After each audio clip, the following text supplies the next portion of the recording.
So elbow flexion, real quick. I am basically looking at how bent or extended is that elbow joint. So if my arm is perfectly straight out like this would be 0 degrees of flexion. If my arm was straight up like this at the elbow joint, that would be 90 degrees of flexion. And then if I continue to bend my arm, that would be greater than 90 degrees. I want it to be right around 90 or slightly inside 90 degrees of flexion when my front foot hits the ground.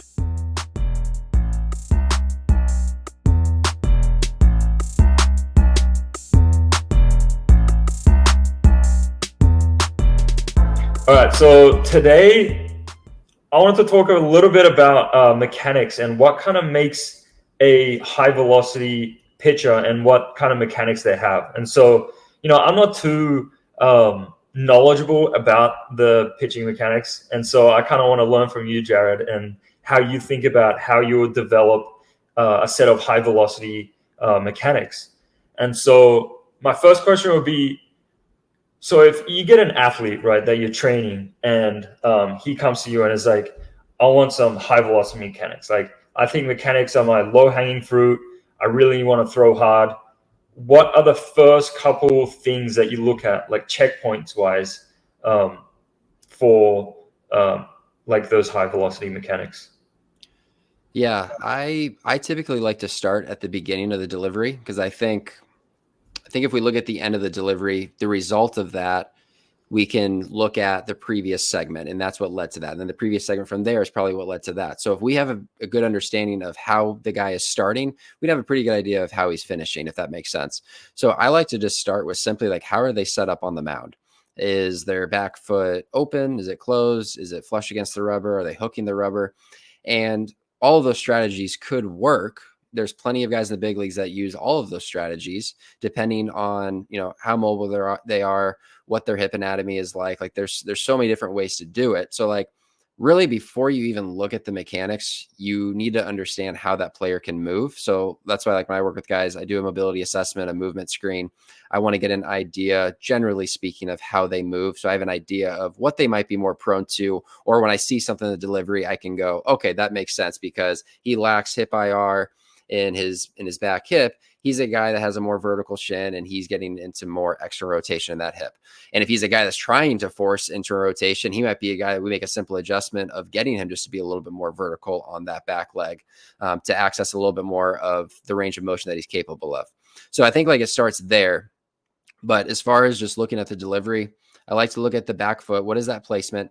And then when they go into their leg lift, what happens with that back foot? Does it stay stable? Does their weight push forward towards their toes? Do they sit back towards their heels? Because I want that back foot to be as stable as can be. Because when it's stable, we're able to create power and tension in our back hip, which is now going to allow us to transition down the mound more consistently versus wobbly or inefficiently if we're just all over the place from a stability standpoint. So like that would be the first thing. Ben Brewster from Tread actually had a really good, simple tweet about this, of like a simple way to think about the delivery as a whole. And it's mainly lower half driven of a focus, but I think it makes sense.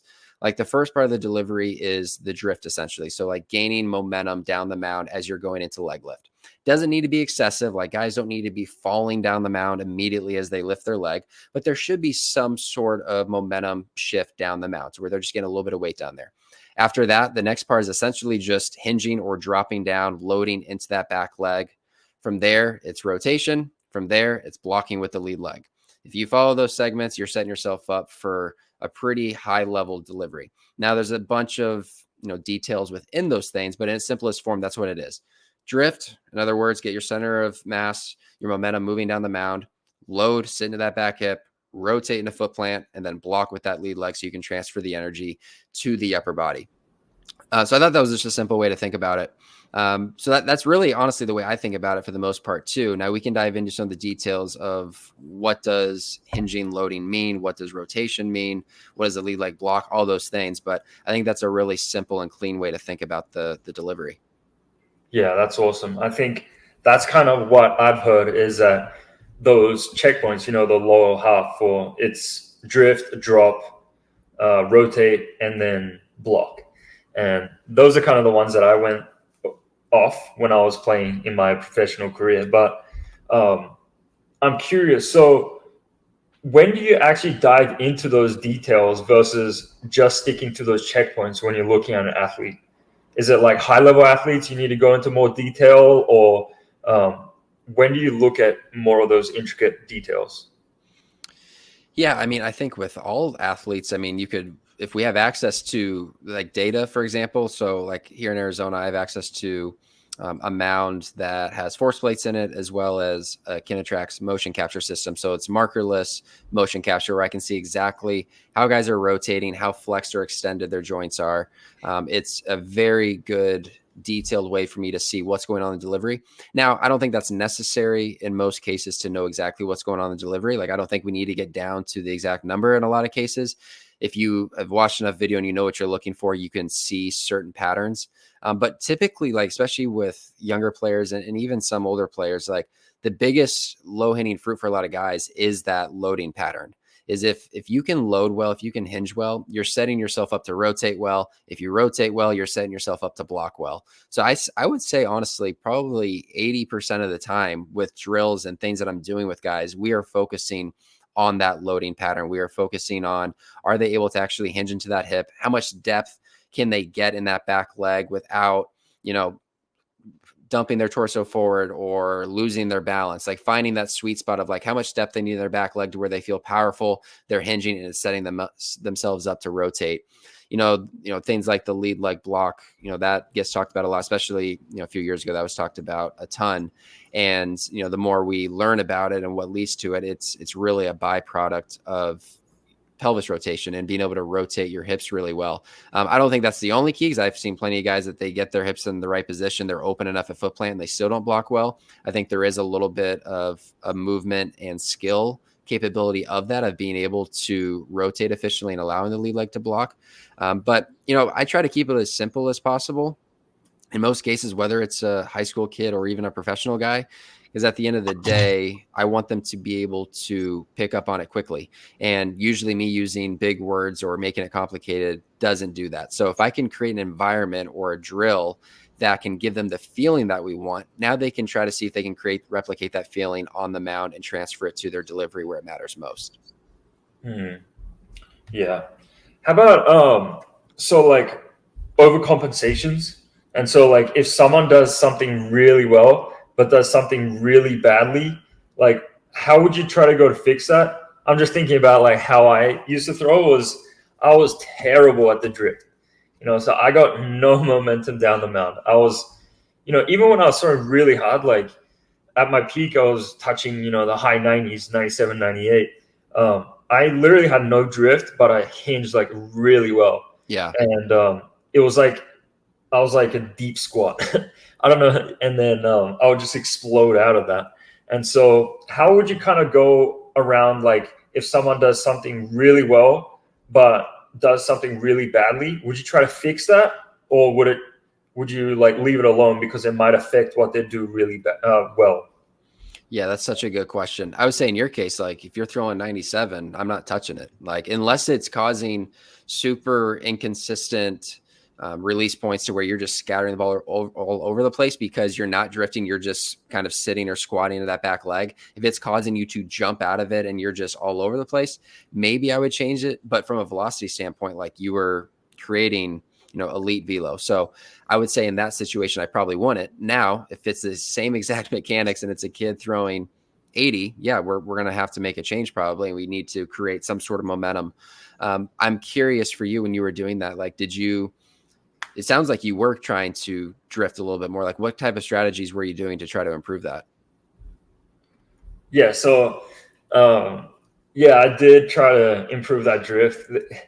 When I was trying to improve the drift, I was at Driveline Baseball, and the drift was like, everyone was talking about it, because I think that was like all on social media was like, oh, the drift is like the unlock to like plus 3 to 4 miles an hour. And I was like, dang, I think I remember reading a thread about, I think it was Ben Brewster again. He was like, all right, I didn't want to like share this with like the public, but I'm actually going to share it right now in this thread. The drift has shown to increase like 2 to 4 miles an hour as soon as you do it and stuff like that. Yeah. So I was like, damn, I got to do it.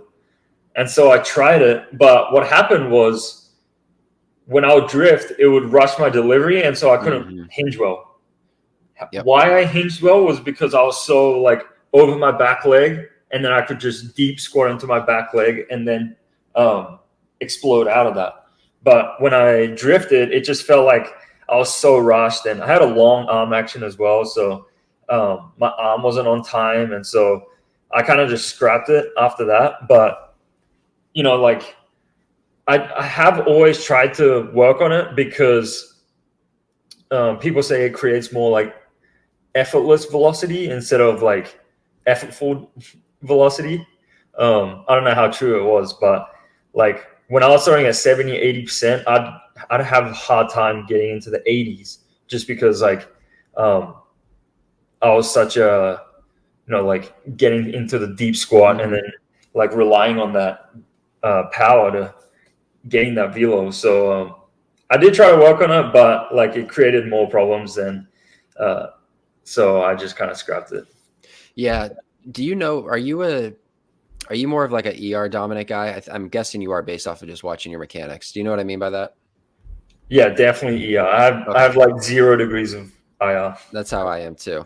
Yeah, that makes sense. I feel like the guys that drift the best, they're more IR dominant. Like Brewster, for example, he has tons of IR because just like you said, you started drifting forward and it made it nearly impossible for you to feel like you could get depth on that back leg. And it's because of the position that now your hips were in, you needed to access more hip interrotation in order to get that same amount of depth that you had. And for me, when I would try to do it, it's probably a similar feeling as you. It was almost like there was a blockage. I like literally couldn't go down because I was too far out front. So for me, I had to make it more gradual. And I kind of did one naturally, but I had horrible depth on my back leg. And I think it's because I was trying to be an IR guy when I was actually an ER guy. I just didn't know it at the time when I was playing. I wasn't aware of those two terms and what that meant exactly in the pitching delivery. But looking back on it, like that makes sense now from my own career.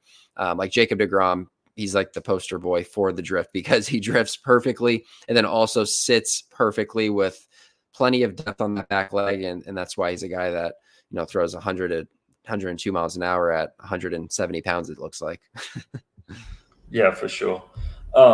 So let's say that you're trying to make like a mechanical change. Are you more of I'm going to give them a cue or I'm going to give them a drill? Which one do you prefer, or is it very dependent?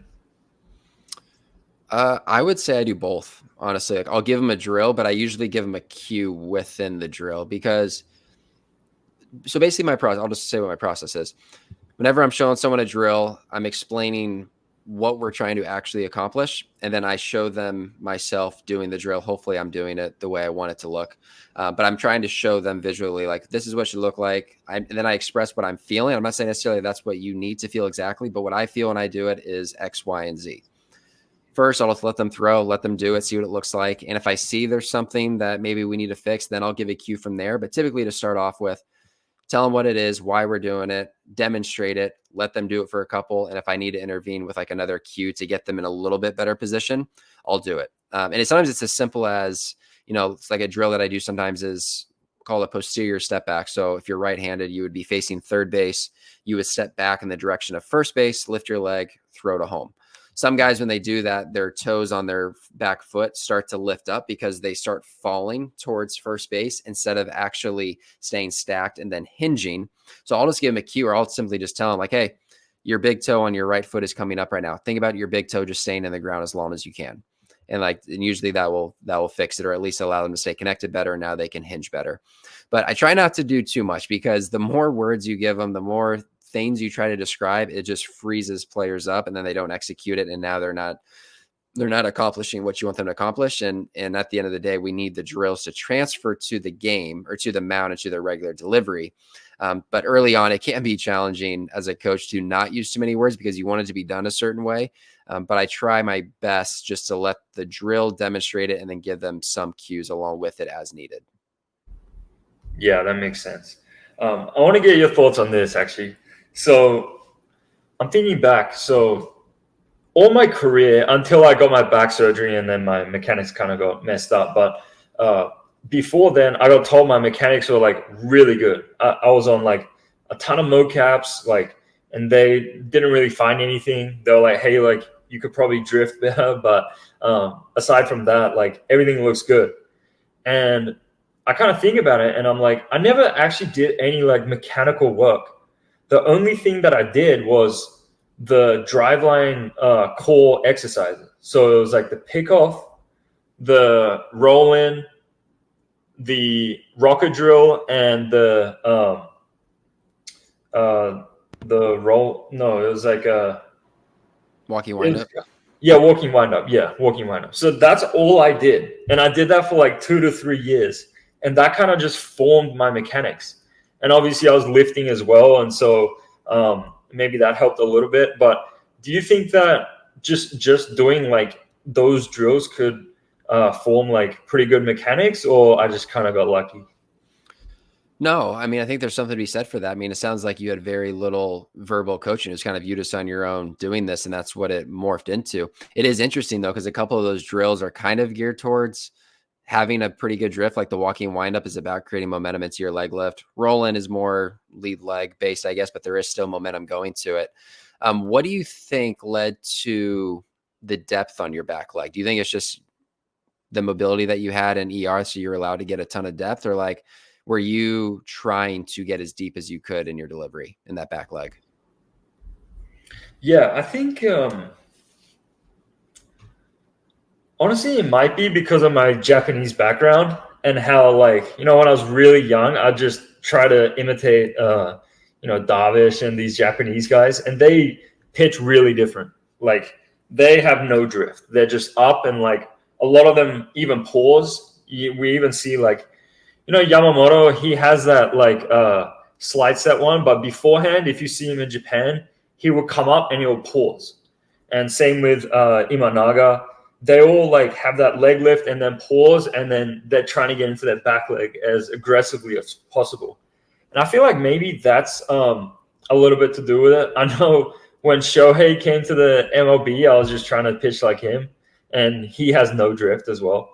And so I feel like maybe just imitating those guys is kind of what happened. But also, I'm a huge ER guy. Like my ER is like off the charts, and I have like 0 IR. And so that, and also like I can squat a lot. Like back then, I was just the squat was my favorite exercise. I could squat the house, and so I felt really comfortable having that vertical shin angle, and just loading my whole body weight into it. And I remember like when I was at my best, I don't recommend anyone do this because this is what fucked up my back. But I had like 330 on the bar, and I was doing explosive like jump squats. So like I'd go down as quickly as I could, and then I come up and like jump off the floor with 330. And I'm pretty certain that that's what led to all my my disc stuff. But yeah, that could have felt good. Yeah, no, it felt really good at the time, but not after like a couple months. But yeah, I think it was just a combination of just really explosive legs, like Japanese. Like I wanted to pitch like the Japanese, and also the ER. And so that's kind of what led to the huge deep squat. There's a video of me actually. I think you might have seen it. Like there's a video of me like behind view, and there's like a hitter there, and then I'm throwing like a live BP. Yeah, and then it shows me like a huge like deep squat. So I'm always like, damn, like I wish I could do that still. But you get pretty deep still, don't you? No, I try, but then like I go like crossbody because I can't get down anymore. Yeah, that makes sense. Yeah, but no, I'm working on my flexibility right now for my back though, to try to get back into like, I don't know if I want to make a comeback or nothing. I don't want to say anything, but yeah, I'm working on my flexibility in my back to be able to get into those positions again. Yeah, I love it. Well, bring me along with you because I need it. My hips are horrible. I have zero mobility or flexibility anymore. I used to be pretty flexible, but now my hips are they're terrible. They hurt sitting down for too long. Yeah, for sure. All right. So my next question is, like athletes go through all these mocaps and like get all these like bunch of numbers that like spat at you.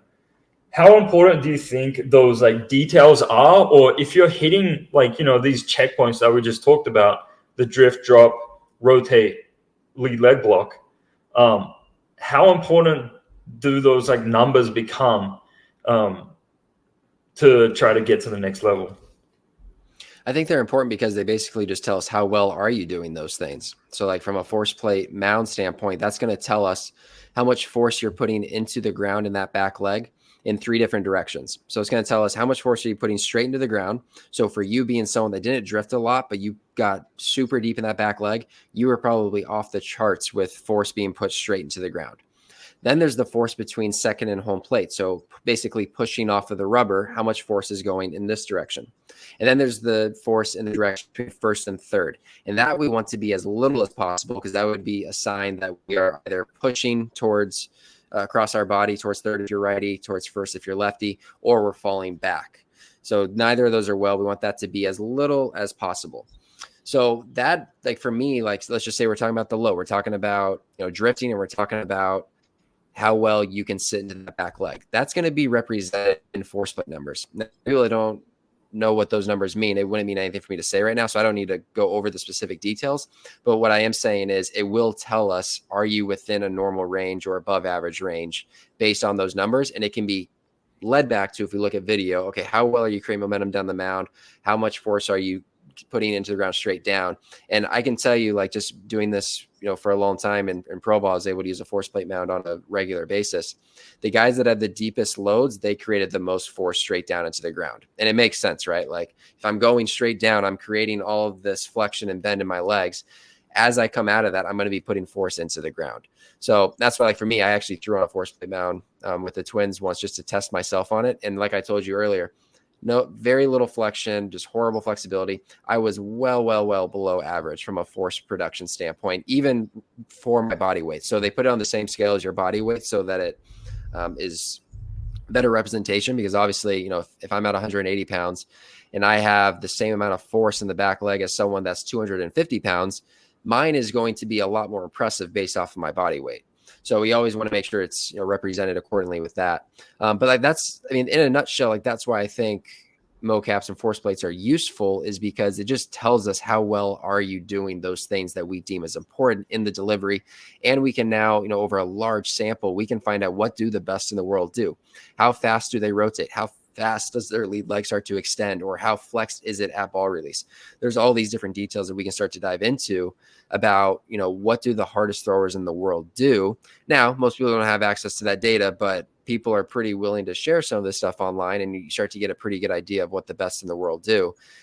Now, with that said, just having the information and knowing that you're good at something or not good at something, you're bad at something, not bad at something, that's good. That's important because it tells us what we need to work on.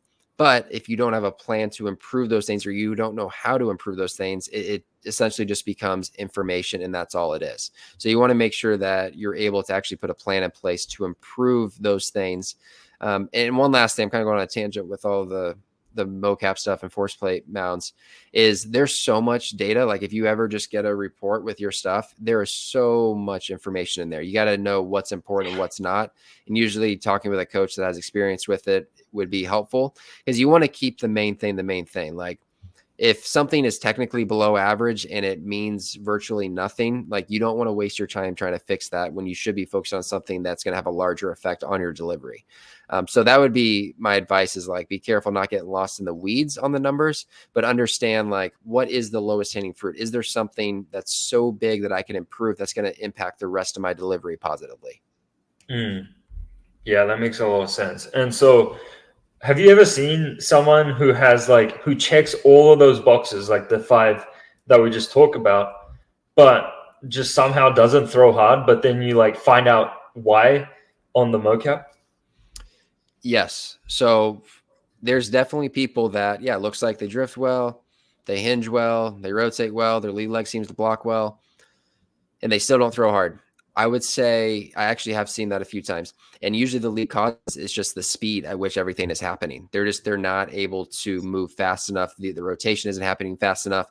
From the time the front foot lands till they release the ball is just happening in a slower window. They may be checking these boxes of being in good positions at certain points in the delivery. But if you're not moving fast through those segments from one after another, you're going to be limited on how hard you're going to throw.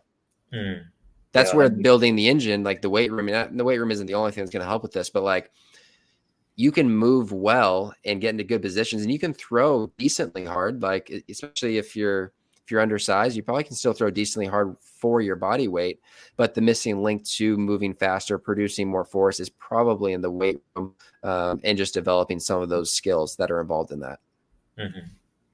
Yeah, that makes a lot of sense.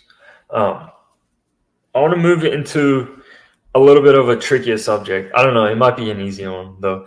The arm action. And so, for me, this was like a little bit of a tricky one because throughout my whole career, I had a really long arm action. And then that was fine. It was fine. But then I actually don't know why. It might have just been like watching like Spencer Strider or something. And I was like, all right, I'm going to shorten my arm action. And so like for my last 2 years of Pro Bowl, I shortened my arm action. And it actually improved my command, I felt like. But like I started throwing slower. And so it's just so interesting because some people shorten the arm action like Spencer Strider. And I had a lot of teammates who did that and they started throwing harder, but it had the reverse effect for me. How do you kind of think about, all right, maybe we should shorten the arm action. Maybe we should just not touch the arm action. And like, yeah, how do you think about that? Yeah. When I'm looking at arm action, like I want to see the timing of it. So like the time that the arm flips up and is in the position where it's ready to lay back. So basically I want to look at how does the arm go from the start of the delivery to when the front foot lands. What does that sequence look like in that spiral? Where is that arm at in space when the front foot lands? And then how does it unravel into ball release? When it comes to the length of the arm action, like I don't have a preference whether it's long or short. I just want you to be on time. And what I mean by on time is when my front foot lands, I want your arm to have around 90 degrees of elbow flexion. So I'm going to scoot over here so I can show in the video. So elbow flexion, real quick, I am basically looking at how bent or extended is that elbow joint. So if my arm is perfectly straight out like this would be 0 degrees of flexion. If my arm was straight up like this at the elbow joint, that would be 90 degrees of flexion. And then if I continue to bend my arm, that would be greater than 90 degrees. I want it to be right around 90 or slightly inside 90 degrees of flexion when my front foot hits the ground. Now, external and internal rotation, that's the other part of arm timing. So now we're measuring how far internally rotated, so the palm going down, or externally rotated, the palm going up, is the arm when the front foot lands. So for this one, I'm going to show from the side view like this. If my arm is like this would be 0 degrees of external rotation. If my arm was straight up like this, so my palm is facing perfectly straight ahead, this would be 90 degrees of external rotation. The more it lays back, the higher that number is. So when guys are like in full layback and their palm is up to the sky, that would be 180 degrees of external rotation. So this is kind of a broader range, usually between like 45 to 90 degrees of flexion is ideal. So basically think like right here all the way up to the arm being straight, right around that range. When you start to get late is when the arm is like facing the ground like this, or you have the inverted W where that arm is kind of stuck back here and the elbow starts to get above the shoulder line and that palm is below the elbow or your hand is below your elbow. That would definitely be a concern for a late arm. And, velocity is definitely a part of this, of like an arm being on time to be able to throw. But I also like to look at it from a health standpoint. Like I'm not one to say that it's the only reason guys get hurt. Like it's so hard to figure out arm injuries. Like it's not one thing. There's workload management. There's, just the fatigue of the arm, different pitches that they're throwing that are maybe causing more stress on their arm. But I do think that the arm timing does play a role. Like I think you can look at countless pitchers that have gotten hurt and a lot of them do have arm action issues where they're a little bit late. So I don't want to say, once again, I don't want anyone to message us and be like, I said that arm injuries are all caused by arm action issues, but I do think that it does play a role in it. So from a health standpoint, that's what I like to see is guys being around 90 degrees, or sorry, between 45 and 90 degrees of ER and right around 90 degrees of elbow flexion when their front foot lands. It's just because it puts you in a better position to where now if I land here and I'm ready to rotate, my arm is ready to lay back and it has a larger window to lay back over a greater period of time as the arm unravels to throw the baseball. Versus if I'm late and I start to rotate in this late position, my arm's going to have to bounce in and out of ER very quickly to throw the baseball. So from that standpoint, it's just like it doesn't make sense from an efficiency standpoint on the delivery. And then when we talk about elbow flexion, like just think about this. Like I want you, Josh, maybe you can feel, maybe you can't, but I want you to hold your arm up like this. Okay, have your arm, let's go slightly inside 90. I want you to try to lay back as far as you can with your arm in that position. Pretty easy, doesn't feel terrible unless you have a shoulder issue. Now go back. I want you to have your arm outside 90 degrees. That'd be like 45-degree angle. Now try to lay back from that position. It's a much more difficult position to get into to lay back. You have to force it a little bit more, and it's just going to put a little bit more vulnerability at the elbow joint and the shoulder. So it's just from like a health standpoint, like when we're our strongest and we're doing exercises, like if you were to hold a dumbbell, like another example, if you were to do like a waiter walk, hold a dumbbell, it's gonna be a lot easier and you're gonna be stronger holding at this 90-degree angle versus if you were holding it way out here trying to stabilize it, that's gonna put a lot more pressure on the shoulder. So that's like a couple of the main things that I like to look for. And there's guys that they have a long arm action and they're able to get into that position. There's guys that have a short arm action, they're able to get in that position. As long as it's in sequence and the timing is good with the rest of your delivery, I think both arm actions can work. I don't think it's one over the other. It's all about the timing and how your arm is moving in and out of positions with the rest of your delivery. Yeah, that makes a lot of sense. It's interesting because I had that issue where it's like I'm landed and I'm like right here and I'm barely like my arm was barely up. I was pretty much like horizontal right here. And so I did do some work on that to where I'm landing right here. But what happened was I felt like I lost all the slack in my arm. It didn't feel like tight. And so I actually lost velo from doing that. When I was here, it felt like everything was really tight, elastic, and then I could just whip through. But here, it felt like I was just kind of like, there was no elastic going on. It was just like coming down. And so what I see a lot is that like if someone has a really good frame, like they're like 6'3" and like 200 or something, and they throw in the low 80s. And something that I see is like their arm action and timing is just like way off. It's just like, yeah, you just need to fix that and you're going to gain like 5 miles an hour type thing. So how would you kind of like look at that and try to fix that? Are you like a weighted balls type guy, drills, or is it more just like cues? Yeah, I use both. So the big thing that I like to do is start with the takeaway usually, because like the way the hand comes out of the glove kind of sets you up for what the rest of the arm action is going to do. So like if you're a guy that has a pronated takeaway, for an example, let's just say your palms facing towards the ground, slightly away from your body as you take it out of your glove, you're going to have a more stabby arm action most likely, and that could lead to the arm being late or outside 90 or whatever it might be. So like if that's the case, we'll start with the arm action, with the takeaway, having your palm or your hand in a more neutral position so that when I take it out of my glove, my elbow is closer to my body and my palm is facing towards my body, which should make it a little bit easier to be efficient with that arm path. And that's like an idea if a guy has a takeaway issue. But like the first thing you have to do is you have to show them what the issue is, and not only what the issue is, but also show them where they need to be at.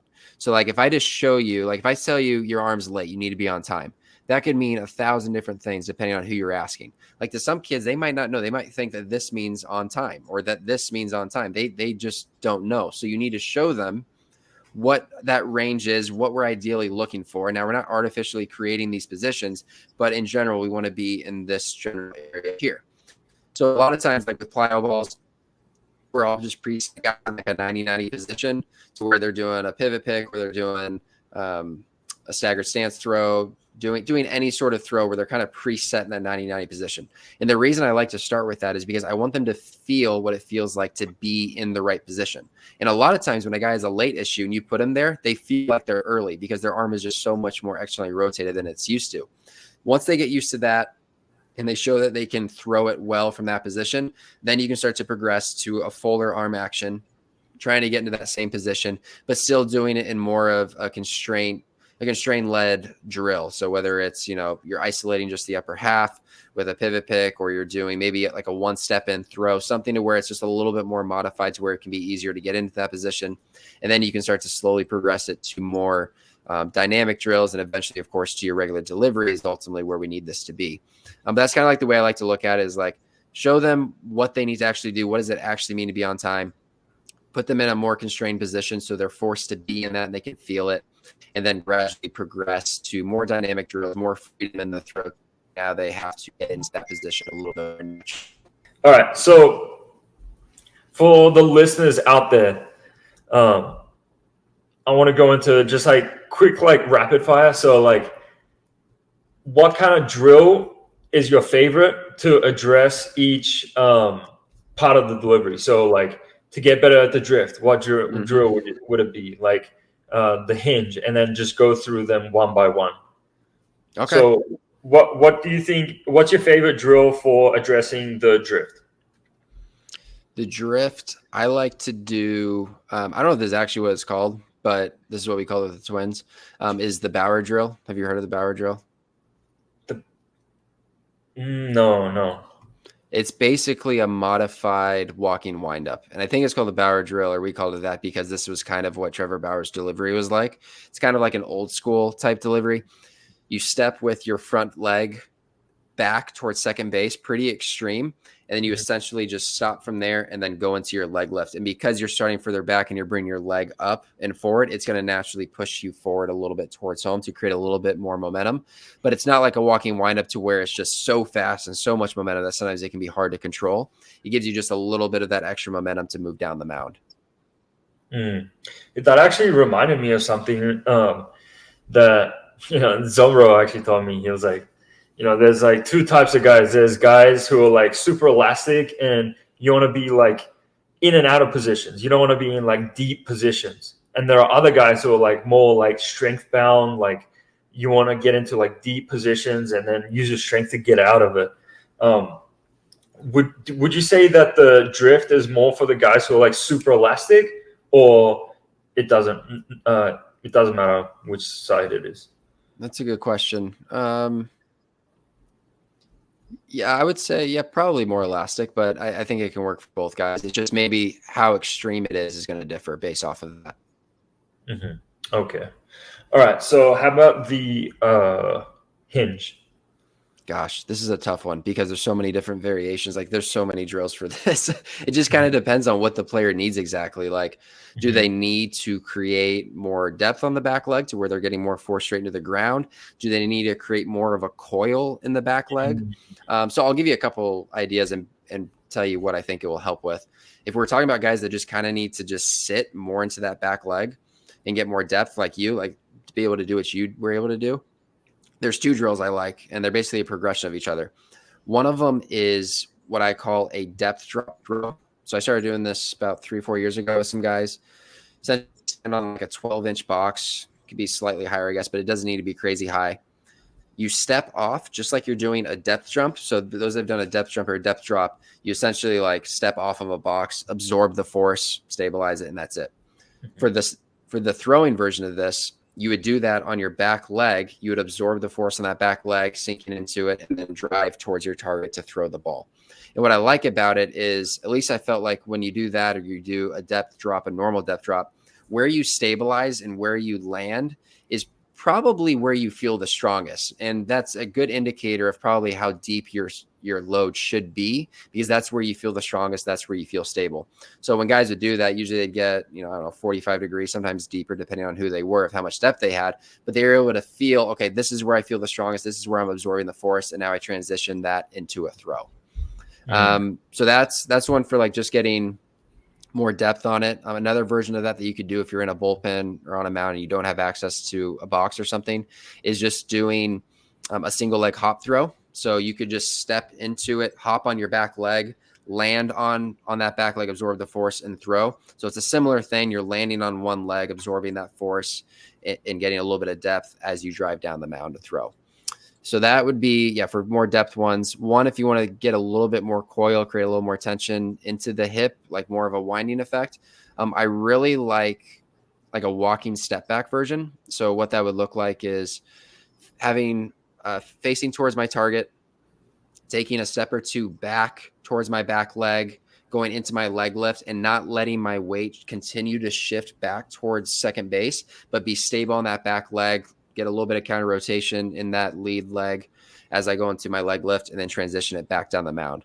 So instead of like a traditional step back to where, if me being left-handed, I'm facing first base, to where I just step back towards second base and then throw. This one I'm starting facing towards home. So as I step back, I have to get a little bit of a turn with my lower half to create a little bit of a coil and stay more stable on that back leg. Okay. Yeah, that makes sense. All right. So next one, rotation. Pelvis or torso or both together? I'd say, let's just say hip to shoulder separation. So for me, that's driven mainly by the pelvis, and really that drill that I just explained actually would help with that, because I'm creating tension in that back hip. I'm creating a little bit of a coil, and the effect of that is, because I'm winding the hip one direction, it's going to want to unwind the other way. So if I'm able to wind it well and load it well in that back hip as I load, as I go down the mound, it's going to want to rotate towards home plate. So like that would be one drill that I absolutely love. Trying to think of another one for that. Honestly, like core velocity belt type stuff is great, I think, just for feeling it, because you don't have to force it, but you can put the bands in certain positions to help feel it. And you can also have it resisting you so that you have to actively rotate a little bit more. Otherwise, you're just going to get stuck and the hips are going to stay closed. Yeah. I think my favorite one was just like the roll-ins.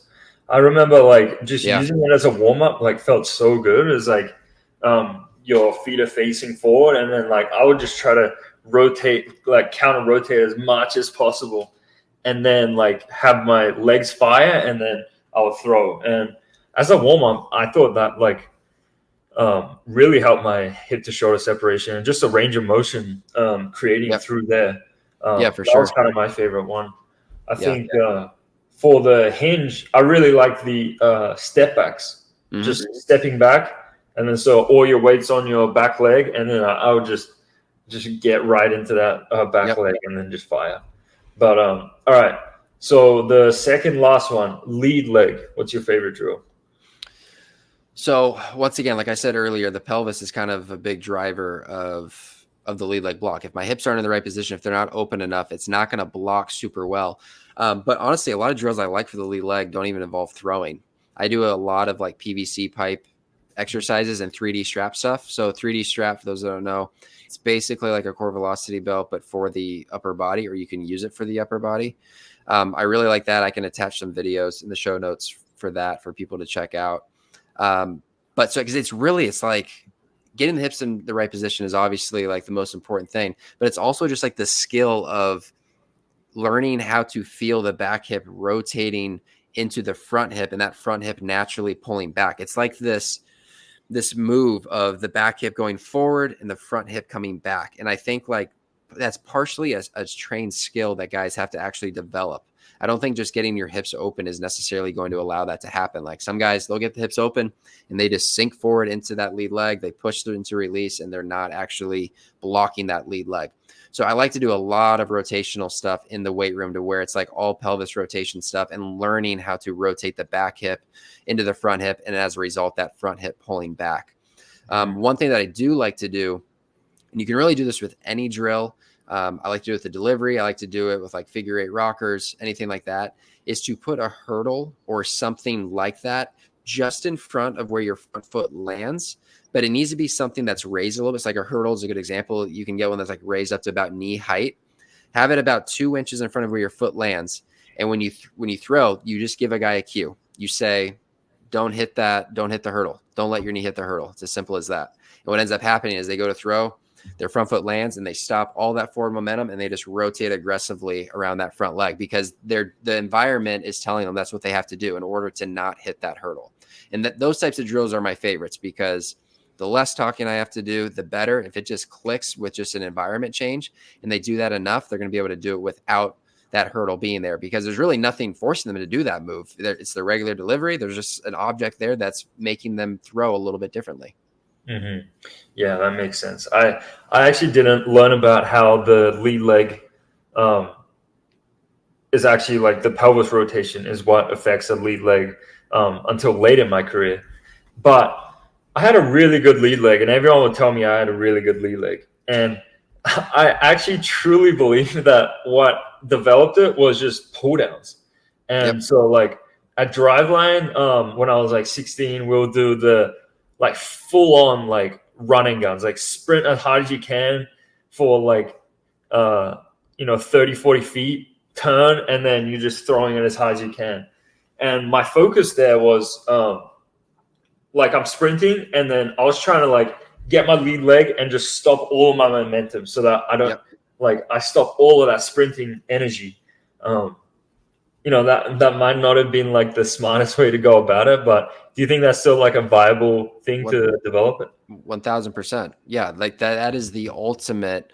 Create as much momentum as possible and make it extremely difficult to stop the momentum. Like most guys, like you're not going to block perfectly well doing a pull down like that. Like the leg, it might straighten into ball release, but it's quickly going to bend again. Otherwise, you're going to probably snap your hamstring or do something. But yeah, that's like the ultimate. That's like the ultimate underload of speed work to force yourself to block with that lead leg. Like I think that's a great drill for guys to do for that purpose. I think that's an undervalued thing that is valuable about pull downs. I was watching a Trevor Bauer video too, actually on his YouTube not that long ago. And he was doing pull downs and he actually mentioned that exact thing. He loves it for his lead leg.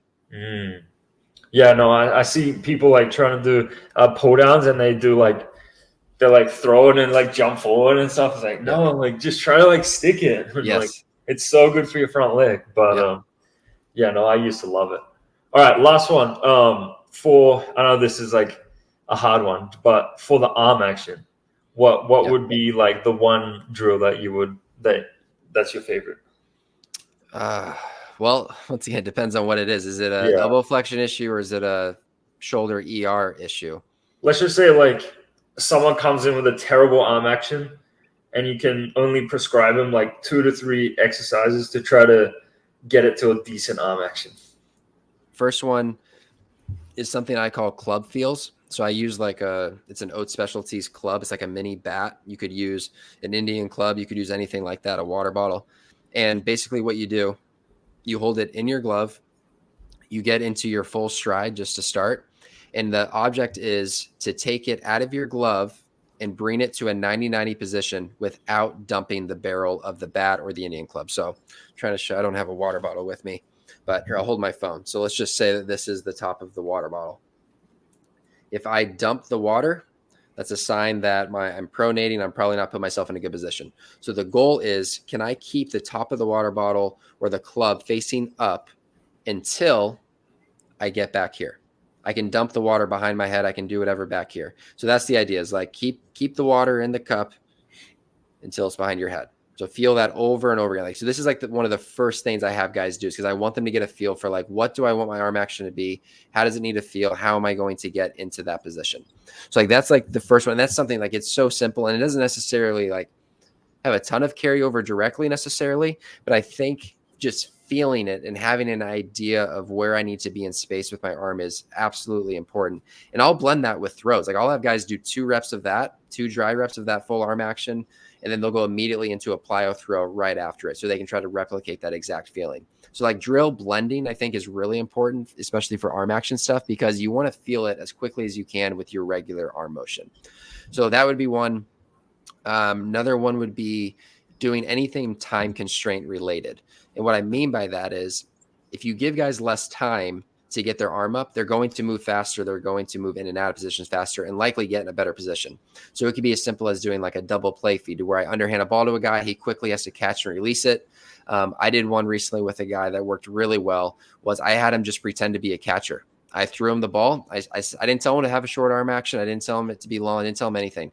I just said, catch the ball, get rid of it as quickly as you can, and throw the guy out at second base. And literally within the first throw, he was like this. He has an outside 90 issue, so when he lands, he's typically about here. He caught it, foot landed, and he was literally right in this position. And then we blended it into regular mound throws right after, and it was much better. Now, it's not something that's going to stick immediately. You got to do this over a long period of time, like most things. But it's amazing when you create the right environment or the right drill, how quickly guys can at least feel the way it should be. And now they know when they get off track what they need to do to get back. Yeah, that was going to be my question, was that before we end this is, all right, so if you have a drill that's getting you into the right positions, like how long would you stick with that drill for it to actually stick? Or is that, again, very dependent? Yeah, you're saying like if I'm doing it really well in the drill setting, but it's just not transferring to the game? Yeah, so yeah, how long would you just keep drilling that drill until it like starts to show on the mound? Or I would say you gotta make a progression at some point. Like everything is a progression, right? Like if the first thing I do is I'm on one knee, I'm in a 90-90 position because that is like the most constrained position I can be in, and I'm able to do that well, awesome. Okay, I'm ready to move on to the next step. Let's stand up now. Do the same exact thing. Okay, I'm still good. Now let's be constrained, but now I'm going to do more of a full arm action. Okay, still good. Now we move on to doing a roll in with a constrained position. Okay, good. And then maybe the next step, I do another drill or more progression, and it's not working quite well. Okay, we need to spend a little bit more time on the one prior to that. So I think it's like, if the drill you're doing is great, but it's not transferring to the mound, you need to find something else in between that's going to help blend that a little bit. So you got to find what that next progression is. What is something that's going to make it a little bit more challenging and a little bit more similar to your regular delivery? And if you feel like you're at the end, like this is the last progression, I'm literally doing the exact same thing as my delivery, but it's just with a plyo ball. Maybe you got to do all your drills with a baseball because the baseball feeling is the last thing to change. So that would be my advice, is like find as many progressions as you can to get as close as you can to the delivery. And then, like I said just a few minutes ago, blending your drills to a regular throw is a great way to feel it as well. Do the drill and then immediately do a regular throw right after it. Yeah, that's awesome. Yeah, I learned a lot. I think everyone listening would have learned a lot as well. I know that mechanics isn't really my expertise, so I like listening to all of that. Is there anything else that we should touch on? I think that's good, but I think for you have a better understanding than you think you do. Like it doesn't have to be overcomplicated, especially as a player. Like if you get too overcomplicated, you're probably in trouble. Yeah, and that's exactly. I'm kind of scared of like going into the rabbit hole mechanics. Like it's probably okay right now because I'm not playing anymore, but especially as a player, like I didn't really want to get into the nitty gritty. And even now, like it just feels like there's just so much to learn that it's a little bit intimidating. It's never ending, dude. Like there's always something new to learn. Yeah. So, but that was good. That was really good. I learned a lot.